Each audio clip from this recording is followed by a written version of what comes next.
Bonjour à toutes et à tous, je m'appelle Alexia et aujourd'hui on va découvrir ensemble le concept de mariage arrangé au Japon ou Domi-ai. On va voir en fait ensemble l'évolution un peu du monde du dating japonais. Alors, un Domi-ai, qu'est-ce que c'est? Un Domi-ai, c'est le fait de présenter formellement un jeune homme et une jeune femme en âge de se marier en faisant appel en fait à des entremetteuses, des entremetteurs qui en fait sélectionnent les candidats en fonction des exigences de la famille et des familles et donc d'espérer que cette rencontre arrangée résulte en un mariage qui convient aux deux familles. Ça peut être un concept assez choquant, surtout en Occident, où on n'est pas habitué, ou en tout cas plus habitué au concept de mariage arrangé, surtout aujourd'hui. Mais en fait, on va voir qu'avec quelques éléments de la culture japonaise et aussi de la vision japonaise de la famille et du rôle précis de chaque individu au sein de la famille, on va voir que cette tradition de mariage arrangé est en fait très logique et très pragmatique. Alors, tout d'abord, un petit peu de contexte. Ce qu'il faut savoir, c'est qu'avant la défaite japonaise de la Deuxième Guerre mondiale et l'occupation américaine, les matchmakers, donc les entremetteurs de ces omiai, c'était historiquement les parents ou alors des seniors de confiance et des amis de la famille. En 1946, sous l'occupation américaine, il y a eu une nouvelle constitution qui a été établie pour le Japon, inspirée de la constitution américaine, qui déclarait notamment l'égalité entre les hommes et les femmes et aussi un accès beaucoup plus important à des hauts degrés d'éducation pour les femmes. Avec la mise en place de cette nouvelle constitution, il y a les Renaikekon, donc les mariages d'amour qui se sont développés au Japon. Ce qui fait qu'aujourd'hui, les mariages arrangés font intervenir des véritables professionnels qu'on appelle des nakodo, qui sont des professional matchmakers, des gens dont c'est le métier de sélectionner des candidats, d'établir des profils, de matcher au mieux des jeunes gens en vue d'un mariage. Ce qui fait qu'aujourd'hui, les jeunes japonais ont deux possibilités pour rencontrer leur futur mari-femme. Soit ils se lancent dans le monde du dating classique basé sur l'attirance et la spontanéité, donc du coup peut-être un peu plus risqué. Soit les jeunes japonais se dirigent vers les omiai en faisant appel à des nakodo. Et dans ce cas-là, les rencontres sont très formelles, très standardisées et c'est beaucoup plus rassurant pour les familles si elles ont des exigences particulières comme on va voir par la suite. Alors maintenant, il nous faut un peu de background culturel. Pour comprendre d'où vient ce concept d'omiai, il est essentiel d'en apprendre plus sur la famille au Japon et donc la notion de yé. Mais qu'est-ce que c'est qu'un yé? Ce dont il faut d'abord se rendre compte, c'est qu'en Occident, c'est l'individualité qui prime. Donc quand on parle d'une famille, on parle d'individus qui sont reliés par des liens d'amour et d'affection. Au Japon, c'est le groupe et la continuité et durabilité du groupe qui compte. La collectivité prime.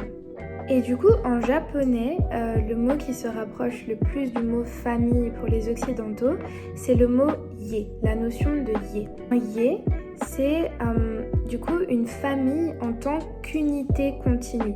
Et donc c'est les membres de la famille, mais également l'endroit, le lieu physique où vivaient les ancêtres, vivent les membres actuels de la famille et vivront les futurs membres de la famille. Un yé inclut ce qui a été, ce qui est et ce qui sera. Et c'est ce concept de continuité en fait qui ancre une famille dans l'éternité.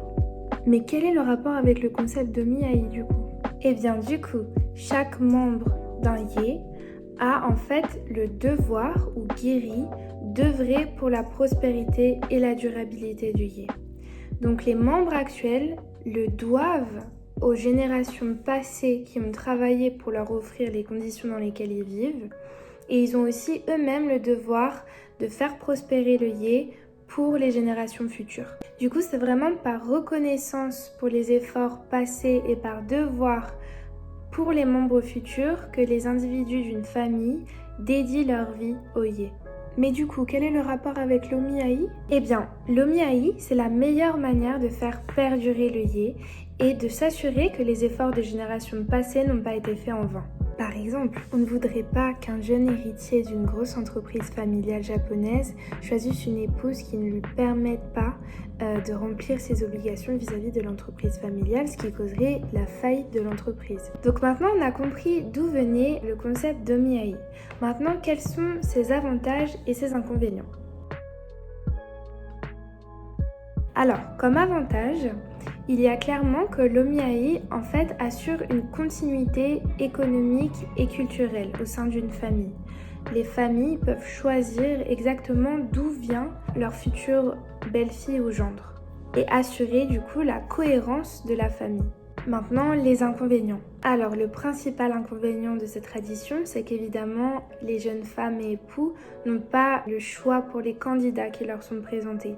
Et donc, ce ne sont pas des mariages d'amour, c'est-à-dire que cela arrive très souvent que le couple ne soit pas amoureux avant le mariage. Mais il y a des études qui ont été faites et statistiquement, il n'y a pas plus de divorces au sein des mariages omiaï ou des mariages d'amour au Japon. Il y a eu beaucoup d'enquêtes qui ont été réalisées et en fait, beaucoup de Japonais qui se sont mariés via la voie du mariage arrangé sont tout à fait heureux. Beaucoup témoignent du fait que l'amour parfois peut se travailler. Donc maintenant, pour conclure, l'omiaï, c'est une manière optimale pour une famille d'assurer une continuité économique et culturelle.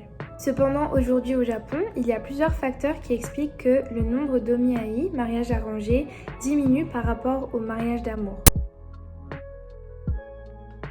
Première raison. Aujourd'hui, c'est de plus en plus rare en ville que tous les membres d'une famille vivent sous le même toit. Donc déjà, le concept de yé et de continuité physique dans un lieu physique est un petit peu obsolète, en tout cas en ville. Deuxième raison. Avec la mondialisation, il y a beaucoup de valeurs occidentales qui ont été internalisées au Japon et qui se sont doucement infusées, et notamment l'individualisme et la liberté.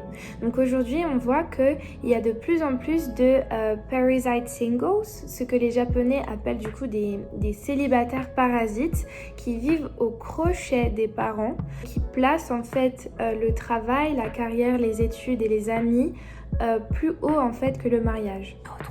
Comme les femmes ont accès à un meilleur niveau d'éducation, souvent les études sont plus longues et donc elles se marient plus tard et finalement ne choisissent pas en fait la voie du mariage arrangé. Numéro 4.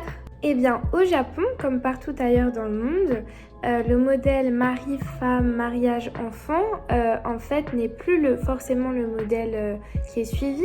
Il y a des modes de vie alternatifs qui se développent. Notamment, on peut penser aux couples qui choisissent de se focaliser sur leur carrière et qui ne se marient pas et n'ont pas d'enfants. Il y a aussi les familles monoparentales ou alors, par exemple, les couples homosexuels du coup qui ne se marient pas au Japon. Maintenant, je vais vous parler des modes alternatifs de dating au Japon. Comme des modes de vie alternatifs se développent, il y a aussi des modes alternatifs de dating qui se développent. Je vais vous parler du konkatsu et du nanpa. Le konkatsu, c'est quand des groupes de jeunes hommes et de jeunes femmes font des activités ensemble, partent en week-end, en voyage ensemble, etc. Donc évidemment des jeunes en âge de se marier. Et donc en fait c'est une alternative un peu à l'omiaï ou au mode classique de dating, un peu du dating de groupe. Nanpa, cette fois-ci, c'est un peu la même chose. Les jeunes filles sont ensemble et les jeunes hommes sont ensemble.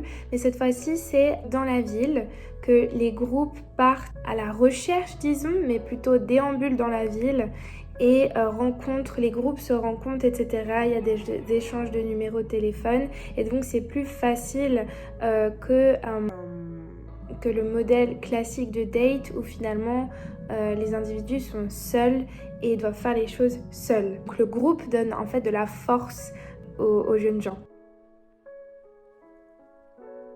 Voilà, du coup c'est tout pour moi. J'espère que cette courte vidéo sur les omiaï et les modes de dating japonais vous aura plu. Et sur ce, je vous souhaite une bonne suite de convention. Au revoir.